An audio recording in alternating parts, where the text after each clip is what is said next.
Malalim na ang gabi, mahal na Reyna. Kailangan nyo nang magpahinga.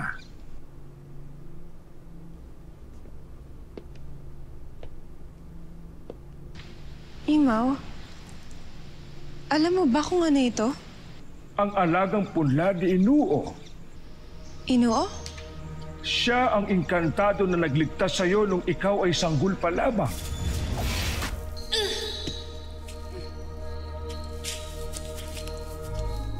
Ang aking anak. Pagkuha namin siya sa kakubata, bit-bit ng superior na ito. Kamahalan, ako si Inuo. Huwag kayong magalit sa akin pagkat inligtas ko ang inyong anak sa isang nilalang ng tangkang pumaslang sa kanya. At siya rin ang naging ama nina Alena at Danaya. Bakit kailanman hindi ko siya nakita dito sa Lireo? Isa rin ba siyang duwang bughaw? Hindi, mahal na Reyna. Isang pribilehiyo ang nakamit ni Inuo nang piliin siya ni Emre upang maging ama ng iyong mga kapatid.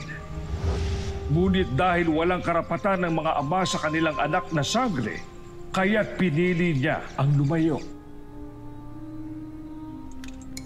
Iniwan niya ang mahiwagang punla na yan para maging alaala niya kay Danaya. At isang silindro para kay Alena.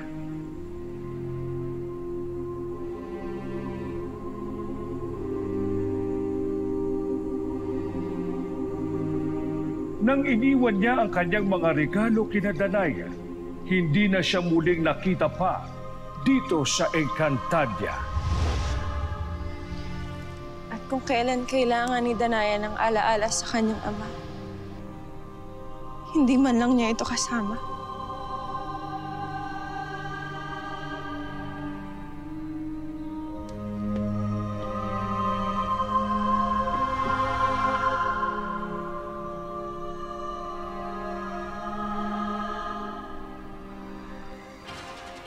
Para sa mga pangunahing balita, isang malakas na lindol ang gumimbal at naramdaman ng ating kababayan sa bahaging ito ng Maynila. Pero hanggang ngayon ay wala pa rin makapagsabi kung totoo nga ba ang nangyaring lindol dahil yan sa misteryosong pagkawala ng pinsalang sanhi ng pagyanig ng lupa. Nakausap na namin ang ilan sa mga witnesses na nagsasabing isang milagro ang nangyari. Ano po ba nangyari dito? Grabe yung lindol, sobrang lakas. Pasalamat na lang tayo, natapos din yung lindol. Oo nga, biglang bumuka yung lupa, tapos nagsarado din. Tsaka ako na may makapangyarihang diwata na napadpad sa mundo ng mga tao. At nakakasiguro ako na siya ay may kagagawan sa mga nangyari kagabi.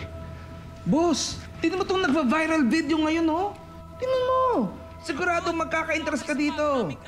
Ang pinakamaganda at pinakaastig na babae sa balat ng lupa ngayon. Oh, look at those. Hindi kaya ito yung diwatang tinutukoy mo, boss?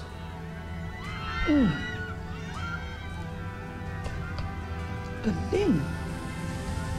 Oh, look at those moves.